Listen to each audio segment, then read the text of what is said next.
The next two pictures are the reason I got involved in railway modelling in the first place, our family and our grandchildren. Hello, I'm Carol Flavin. Today I'm going to talk about a project that was a complete labour of love for me, and that is my layout called the Edge Hey Strines Railway. It's an OO gauge layout. It started as a trestle table. That's when I discovered I was enjoying myself. And I moved on from just a few trains to a bit of scenery to an L-shaped layout in one of the bedrooms that then became a 12-foot by 10-foot layout. It's been seen on Hornby, a model world, in the second series in 2 different episodes. It's also been in a number of model railway magazines. Railway Modeller and British Railway Modelling have featured it on a number of occasions. It's been on online exhibitions. It's far too big for me to take to an actual exhibition. And it was the main reason that the Loco Ladies were formed. I particularly enjoy making scenery. And I've probably focused on that in as much as that's the area I like, but there's plenty of track, plenty of trains and lots for kids to do on it as well. So I hope you enjoy watching this video. I was approached in 2022 to show the Edge Hey Strines Railway as part of Hornby A Model World, the second series, and a cameraman came for a couple of days. I also had a second visit when I talked about my father's clockwork train. Mind you, it's not the first time I've been on television, because the Loco Ladies and I took part in the Great Model Railway Challenge about 3 or 4 years ago. The railway was put into a room on our top floor in an attic. So this is the door opening up into the Edge Hey Strines Railway. For a long time it had curtains and loads of rubbish underneath it, but recently I had a bit of a clear out, which makes it look a little bit more tidy. My brother, David Smith, drew me up a plan, to be fair, after I'd done the layout, because I actually didn't have a complete plan when I actually built it. Because I enjoy making scenery the most, I'm going to show you my favourite bits. The mountains in the far corner, which catch your eye as you come in through the door, with crashing waterfalls, a castle, a beach, lots of tunnels for trains to weave in and out of, a rather attractive river leading down to a harbour, and a campsite. The sort of place you might actually quite like to go on holiday to. And the kids had a lot of influence on this, so there's things like climbers climbing up the walls, swimmers swimming in what's probably a very cold lake. There's even somebody diving into the lake. And you can look at the mountain from lots of different angles. There's lots to see. And this is just a short trip on my camera train, driving past the mountains and into a tunnel. Tunnels, by the way. Kids love tunnels. So there are 6 tunnels in and out of these mountains, and track that weaves in and out, goes in one place, comes out somewhere completely different to make it more of an adventure.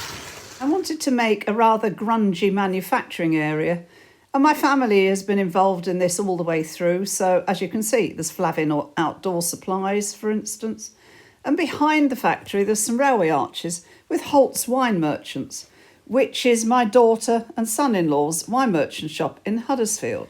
In this photo you can just see the railway arches behind the factories. This is before I named them.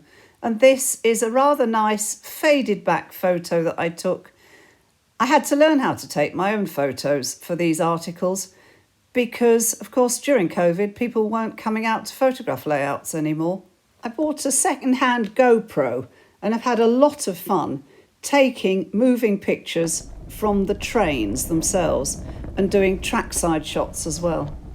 This loco is travelling through the manufacturing area in front of the railway arches and a big embankment, past a station and off underneath the viaduct.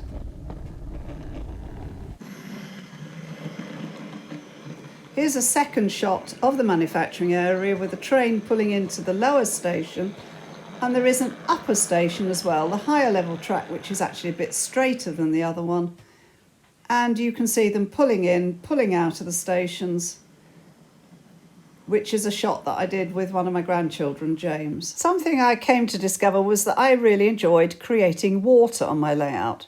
So I wanted to have a harbour with water that looked as if it was real and actually moving. And I created one with a bridge across it that was a bridge that I used in the Great Model Railway Challenge. Busy harbour, lots going on in it. The kids were really excited at the thought of having lots of boats to play with. And the trains and the locos run round it. There's a little station and it's close to a village. And I also lit it at night, which is another thing I quite enjoyed doing. This is a running shot taken from the track.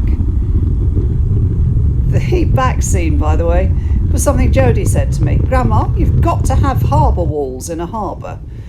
And I hadn't got any, and I was doing some photo shots, so I painted a harbour wall. I enjoy adding drama to my layout, so I made a rather large ruined castle to go on the opposite side to the mountains, which I also lit, to draw the eye in the other direction. And it sits on a hill above a tunnel, above a village, and next to a church.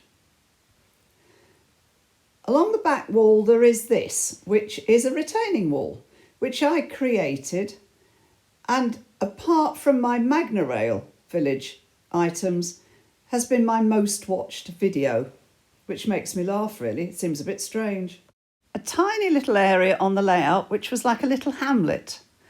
Upper Strines with a couple of cottages and a church in front of the mountains became an article in British Railway Modelling. It obviously captured the fancy of the editor of the magazine and was featured. This train has just been running past it.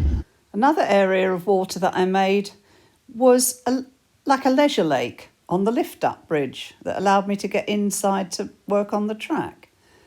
And I really enjoyed making this area too, and it has my family having fun on a day out. A couple of trains, one on the viaduct, one running beneath it.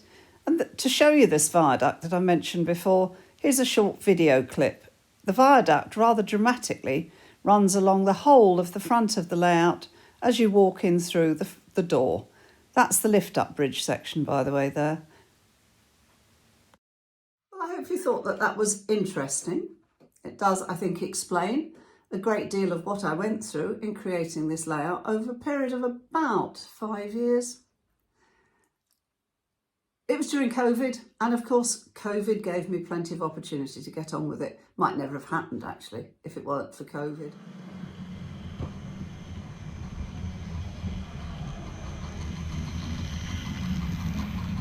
I have a YouTube channel called Carol Flavin'S Model Railway Scenics, brackets Loco Ladies.